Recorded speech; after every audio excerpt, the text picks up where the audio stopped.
Hello दोस्तों, कैसे हैं आप सभी लोग। आशा करता हूं कि आप सभी बढ़िया होंगे। और कोरोना काल में दोस्तों आप अपनी तैयारी निरंतर रूप से आगे कर रहे होंगे। तो इसी टाइम का फ़ायदा उठाते हुए मैंने सोचा कि आज एक बार फिर से आप लोगों के सामने एक वीडियो लेकर के आता हूं। और इसमें मैंने भारतीय राज्य व्यवस्था और संविधान पर, जो कि ऑलरेडी वीडियो बन चुकी है कि भारतीय जो संविधान था उसका निर्माण कैसे हुआ है और भारतीय संविधान में क्या क्या चीज़ें समाहित हैं और उसका जो इतिहास है उस इस पर मैंने विस्तृत वीडियो पहले की वीडियोज़ में बनाए हैं।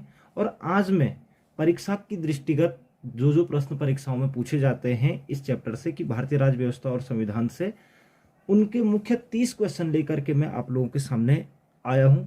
तो आशा करता हूं दोस्तों कि आप जरूर अंत तक इस वीडियो को जरूर देखेंगे, क्योंकि इस चैप्टर से आपके पास 2 से 3 क्वेश्चन किसी भी एग्जाम में अगर आप बैठते हैं, चाहे आप पीसीएस एग्जाम में बैठते हैं या फिर ग्रुप सी के एग्जाम में बैठते हैं, तो 2 से 3 क्वेश्चन आपके सामने यहाँ से जरूर आते हैं। तो समय को ज़्यादा वेस्ट न करते हुए सीधा बढ़ते हैं क्वेश्चन की ओर। और आप लोगों को जो आंसर आ रहा होगा तो अपने हिसाब से अपने को कैरी कीजिएगा। तो स्टार्ट करते हैं आज का पहला प्रश्न।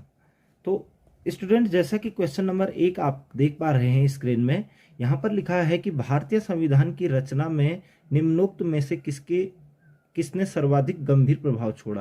यानी कि जो भारतीय संविधान की जो रचना की गई थी तो उस पर सबसे ज्यादा गंभीर प्रभाव किसके द्वारा छोड़ा गया था।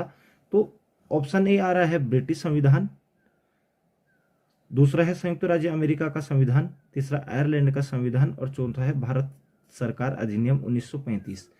तो दोस्तों इसका जो उत्तर हो जाएगा वो हो जाएगा डी, भारत सरकार अधिनियम 1935 जो आया था उसमें सर्वप्रथम ये बात कही गई थी ब्रिटिशर्स की तरफ से कि भारत में संविधान का निर्माण किया जाएगा। क्या किया जाएगा? संविधान का निर्माण। ठीक है, तो आपका ये क्वेश्चन इस तरीके से क्लियर हो जाएगा कि जो भारतीय संविधान की जो रचना की गई है उसमें सबसे ज्यादा गंभीर प्रभाव जो पड़ा था वो भारतीय सरकार अधिनियम 1935 का पड़ा था। क्वेश्चन नंबर 2 देख लेते हैं। जुलाई 1946 में स्थापित संविधान सभा के सदस्यों में निम्नलिखित में से कौन शामिल नहीं थे। तो डॉक्टर राजेंद्र प्रसाद तो थे ही, उसके बाद के एम मुंशी ये भी थे, महात्मा गांधी नहीं थे और अबुल कलाम आजाद भी थे। तो आपका आंसर हो जाएगा सी, महात्मा गांधी नहीं थे। ठीक है ना। उसके बाद अगला क्वेश्चन पे चलते हैं। भारत की संविधान सभा गठित करने का आधार क्या था। भारत की जो संविधान सभा गठित करने का आधार क्या था, तो किसके आधार पर भारतीय संविधान सभा गठित की गई थी। तो आपको पता होना चाहिए कि 1946 में कैबिनेट मिशन भारत आया था और उसमें ये बात कही गई थी कि संविधान सभा का गठन किया जाना है नई सरकार की नया संविधान बनाने के लिए। तो ऑप्शन बी आपका साफ साफ दिख रहा है दोस्तों कि भारत की संविधान सभा गठित करने का आधार क्या था। तो आपका आंसर हो जाएगा कैबिनेट मिशन प्लान 1946। ठीक है, तो ये आपका ये आधार था। ठीक है, अगला क्वेश्चन की अगर हम बात करें, स्वतंत्र भारत की लोकसभा का पहला अध्यक्ष कौन था। तो ये आप सभी लोग जानते हैं, जीवी मावलंकर। ऑप्शन डी, जीवी मावलंकर। स्वतंत्र भारत की लोकसभा का पहला अध्यक्ष कौन था। तो आप कहेंगे जीवी मावलंकर। बहुत बार परीक्षाओं में पूछा जाता है ग्रुप सी की। अगला क्वेश्चन की अगर हम बात कर लें, भारत की संविधान सभा का संवैधानिक सलाहकार कौन था। तो संवैधानिक सलाहकार आपको यहाँ पर क्लियर रखना है। एक तो होता है कि संविधान का निर्माता, एक संवैधानिक सलाहकार। तो संवैधानिक सलाहकार यहाँ पर ऑप्शन दिए गए हैं, doctor Rajendra Prasad, doctor B R Ambedkar, sir B N Rao और के एम मुंशी। तो यहाँ पर मैं आपको एक चीज़ बता देता हूँ, राजेंद्र प्रसाद तो आपका संविधान सभा के अध्यक्ष थे, बी आर अम्बेडकर आपके प्रारूप समिति के अध्यक्ष थे और के एम मुंशी आपके तदर्थ और झंडा समिति के अध्यक्ष थे। तो सर बी एन राव जो थे वो आपके क्या थे, संवैधानिक सलाहकार थे संविधान सभा के। तो ऑप्शन सी आपका आंसर हो जाएगा। ठीक है, अगला क्वेश्चन की अगर हम बात करें, भारतीय संविधान अपनाया गया। तो अपनाया गया यानी कि सीधी सी बात है, लागू किया गया था 26 जनवरी 1950 ईस्वी को। तो ऑप्शन ए आपका सही हो जाएगा। अगला क्वेश्चन है, भारत का पहला उप प्रधानमंत्री कौन था। तो उप प्रधानमंत्री जो थे आपके मोरारजी देसाई नहीं थे, वल्लभ भाई पटेल। तो ऑप्शन बी, वल्लभ भाई पटेल भारत के पहले क्या थे, उप प्रधानमंत्री थे। निम्नलिखित में से भारतीय संविधान सभा का अध्यक्ष कौन था?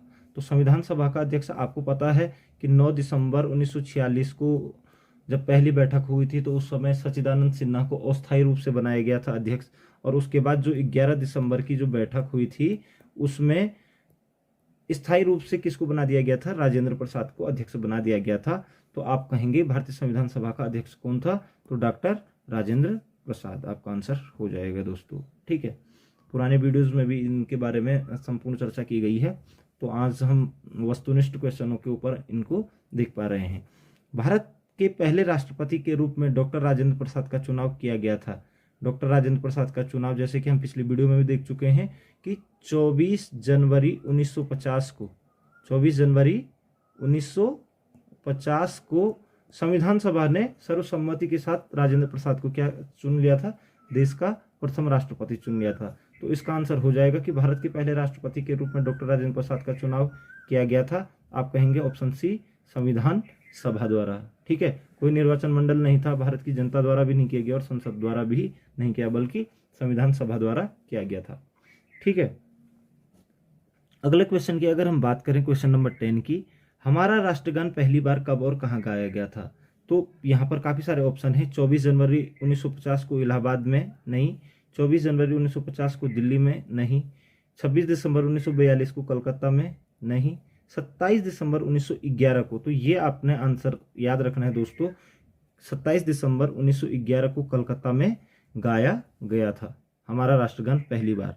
ठीक है, अगला क्वेश्चन देख लेते हैं, राष्ट्रगान पहली बार कब गाया गया था? तो आपको अभी पता लग ही गया है, 1911 ईस्वी में गाया गया। तो यहाँ पर ऑप्शन है 1947, 1945, 1950, 1951, तो यहाँ पर ऑप्शन नहीं दिया गया है।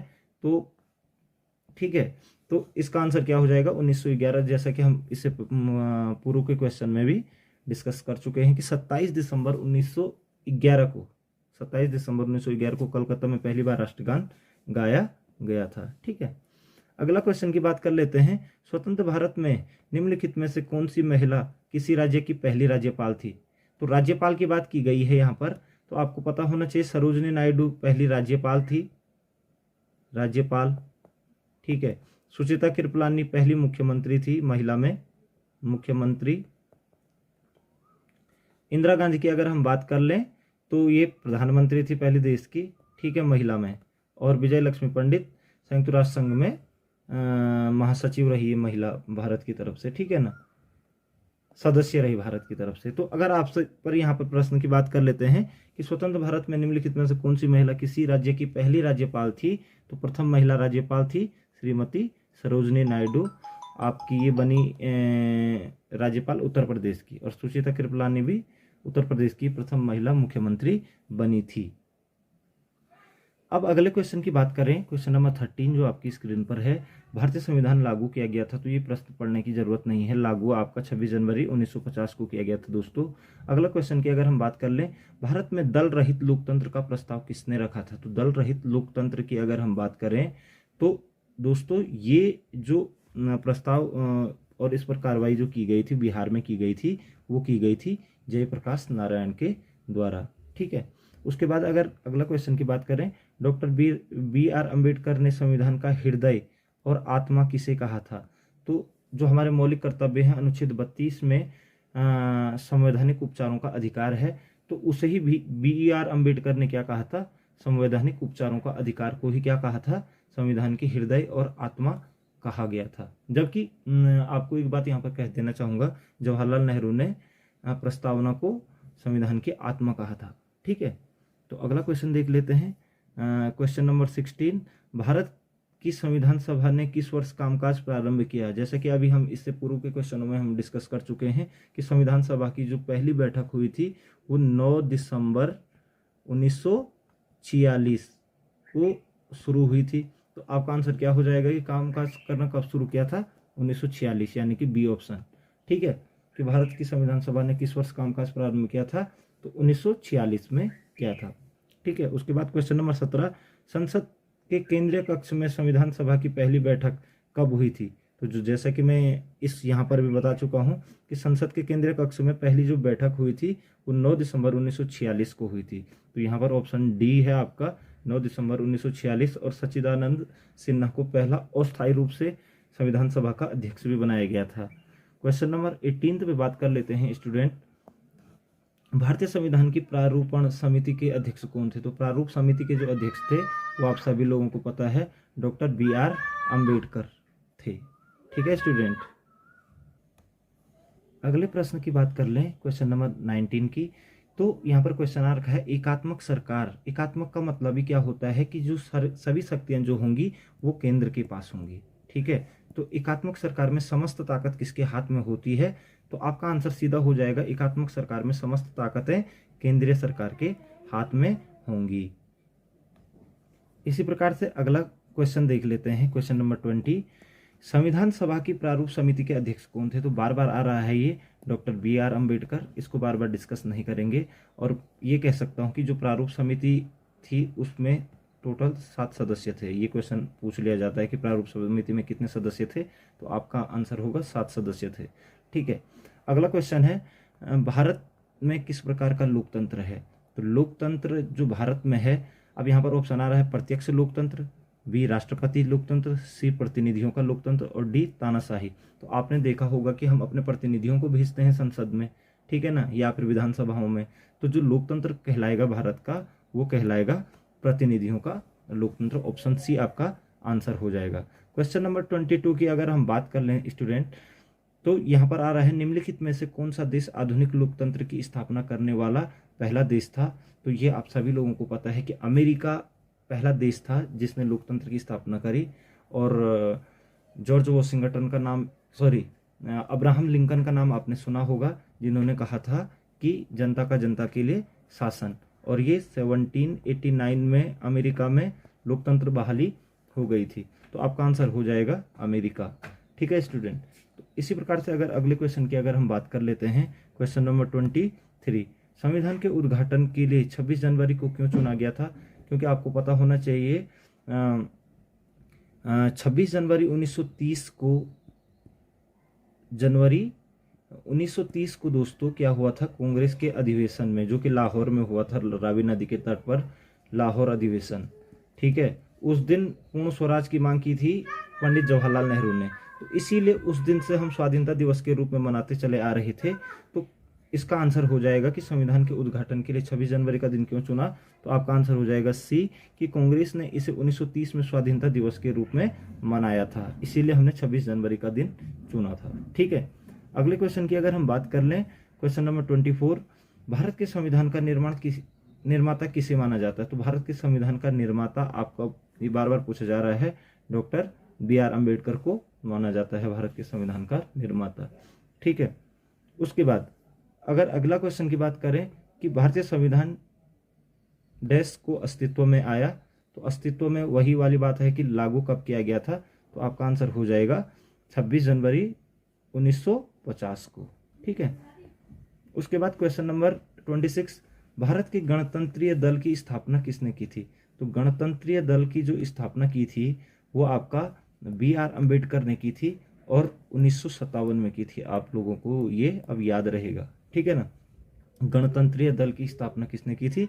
BR अम्बेडकर ने 1957 3 अक्टूबर 1957 को की थी। अगला क्वेश्चन देख लेते हैं स्टूडेंट। संविधान की मसौदा समिति के समक्ष प्रस्तावना किसके द्वारा प्रस्तुत की गई थी? तो मसौदा समिति के समक्ष जो प्रस्तावना जो पेश की थी वो प्रथम प्रधानमंत्री जवाहरलाल नेहरू ने 13 दिसंबर 1946 को प्रस्तुत किया था। ठीक है ना, तो इस प्रकार से हम ये कह सकते हैं कि प्रस्तावना किसके द्वारा पेश की गई? तो जवाहरलाल नेहरू। अगला क्वेश्चन अगर हम बात कर लेते हैं, क्वेश्चन नंबर 28 की, कि संविधान सभा में यह किसने कहा था कि सरकारी नीति के निर्देशक सिद्धांत, यानी कि जो नीति निर्देशक सिद्धांत हैं, किसी बैंक में दे उस चेक की तरह हैं जिसका भुगतान बैंक अपनी सुविधानुसार करता है।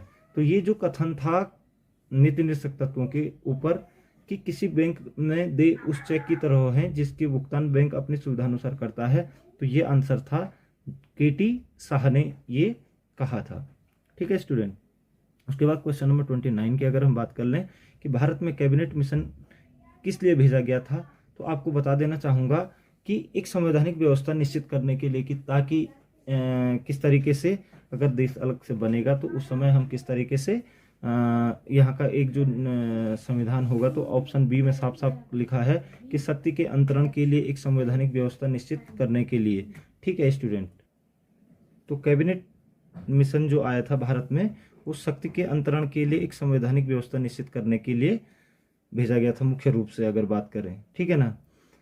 अगले अगर अब बात कर लें क्वेश्चन नंबर 30 की, और जो आज का अंतिम क्वेश्चन है कि भारत की संविधान सभा किसके कहने पर बनाई गई थी, तो ये हमने बात कर ही ली है कि जो 1946 में कैबिनेट मिशन जो यहाँ पर आया था, ठीक है ना, तो उसके कहने पर भारतीय संविधान सभा बनाई गई थी। ठीक है, तो इस तरीके से स्टूडेंट हमने ये 30 क्वेश्चन देखे, और मैं इतनी गारंटी के साथ कह सकता हूँ कि इस चैप्टर से आपके सामने 2 या 3 क्वेश्चन आ ही जाते हैं। ठीक है ना, तो आप एक बार पुनः इसका रिवाइज कीजिएगा, और अगली वीडियो में आपको मिलते हैं।